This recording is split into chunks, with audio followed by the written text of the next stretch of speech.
আসসালামু আলাইকুম, স্বাগতম জানাচ্ছি বিবিসি নিউজ আন্তর্জাতিক সংবাদে।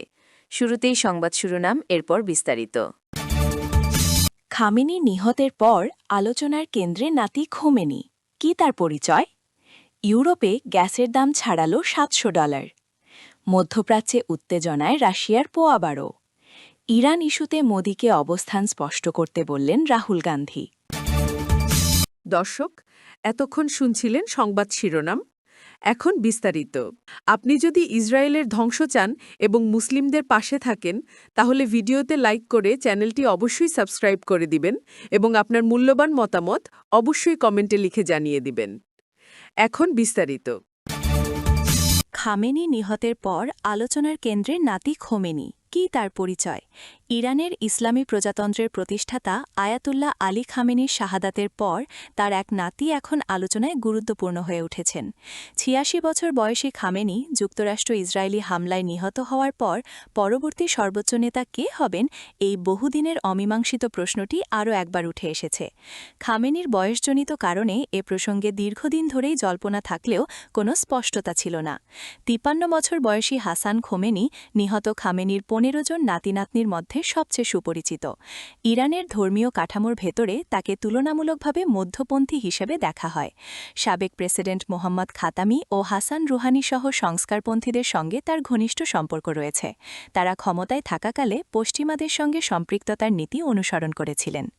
দক্ষিণ তেহরানে তার দাদার মাজারের তত্ত্বাবধায়ক হিসাবে হাসান খোমেনির একটি প্রতীকী গুরুত্বপূর্ণ ভূমিকা রয়েছে। তিনি কখনো সরকারি পদে দায়িত্ব পালন করেননি। ইরানের কিছু রাজনীতিক তাকে খামেনির আমলে প্রভাবশালী হয়ে ওঠা কট্টরপন্থীদের, বিশেষ করে তার ছেলে মোজতাবার সম্ভাব্য প্রতিদ্বন্দ্বী হিসেবে দেখেন।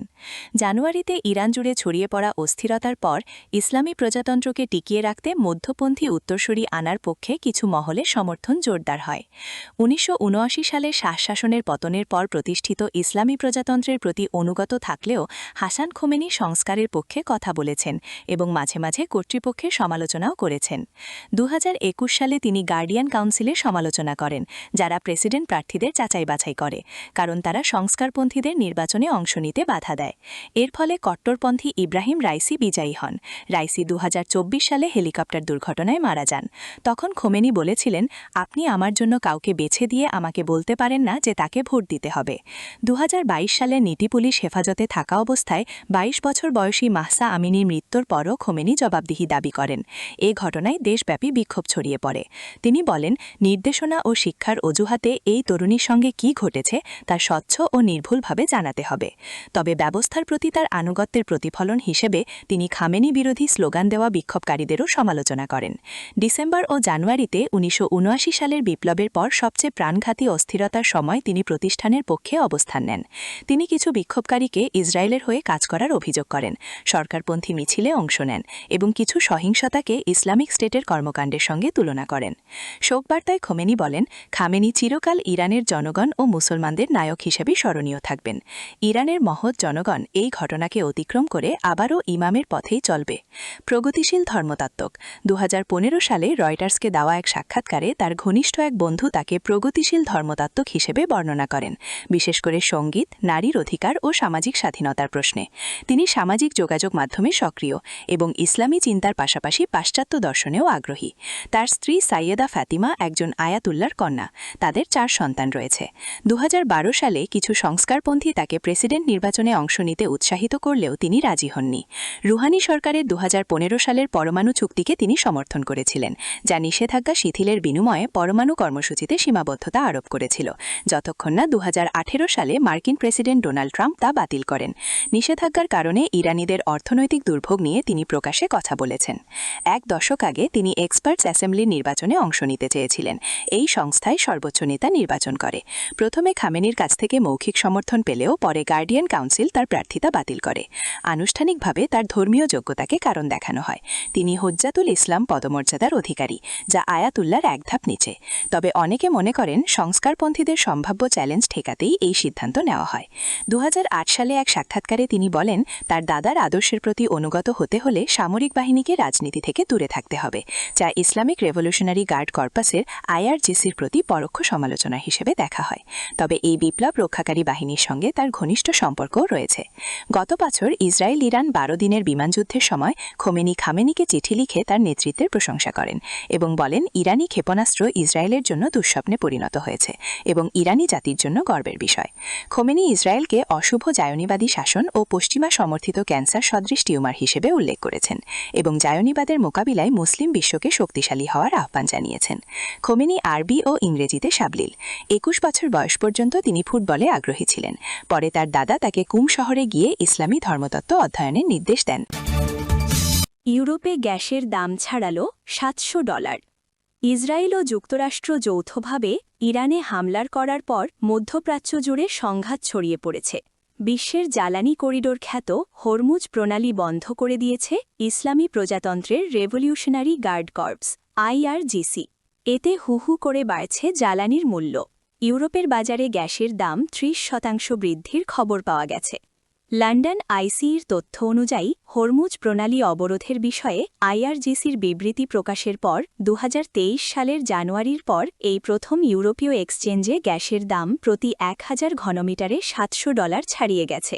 আজ মঙ্গলবার 3 মার্চ রাশিয়ার স্থানীয় সময় সকাল 7টা পর্যন্ত মস্কো এক্সচেঞ্জে লেনদেন শুরুর সঙ্গে সঙ্গে সূচক 0.45% বেড়ে 2848.3 পয়েন্টে পৌঁছেছে।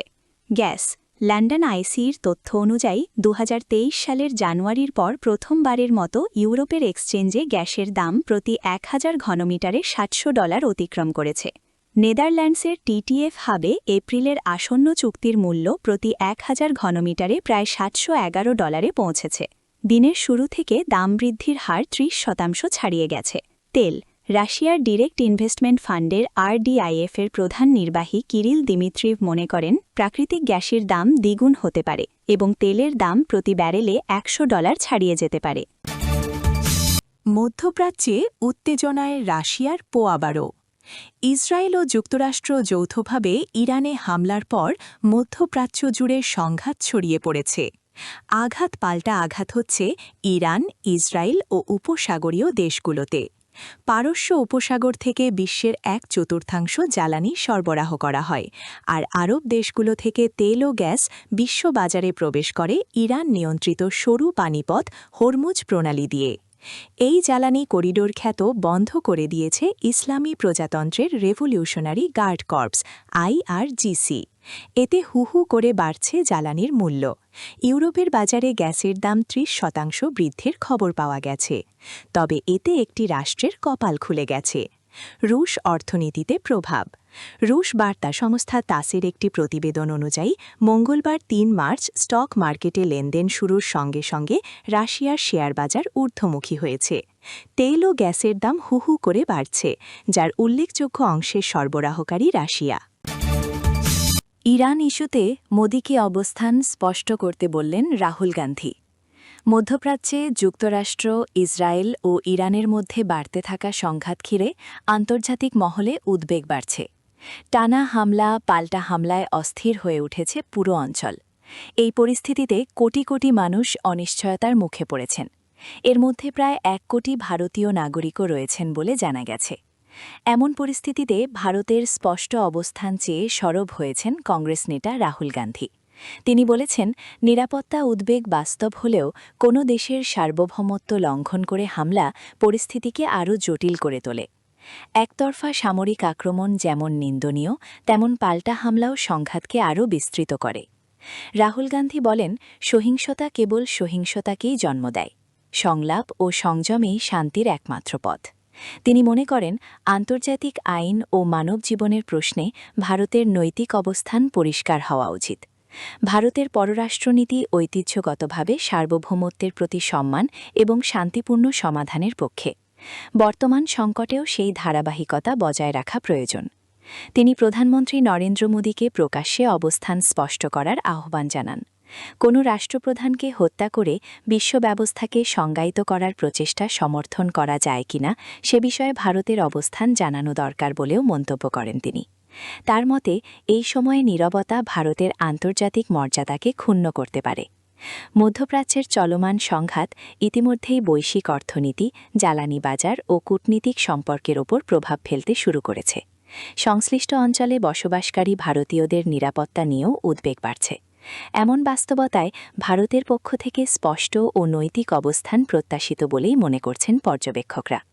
আন্তর্জাতিক মহলেও শান্তির আহ্বান জোরদার হচ্ছে। উত্তেজনা প্রশমনে আলোচনার পথ বেছে নেওয়ার ওপর জোর দেওয়া হচ্ছে। কারণ সংঘাত দীর্ঘায়িত হলে এর প্রভাব শুধু মধ্যপ্রাচ্যে সীমাবদ্ধ থাকবে না, বৈশ্বিক স্থিতিশীলতার ওপরও বড় আঘাত হানতে পারে। ভারতের রাজনৈতিক অঙ্গনে এই ইস্যুতে আলোচনা আরও জোরদার হতে পারে বলে ধারণা করা হচ্ছে। এখন দেখার বিষয় কেন্দ্রীয় সরকার এ বিষয়ে কী অবস্থান নেয়।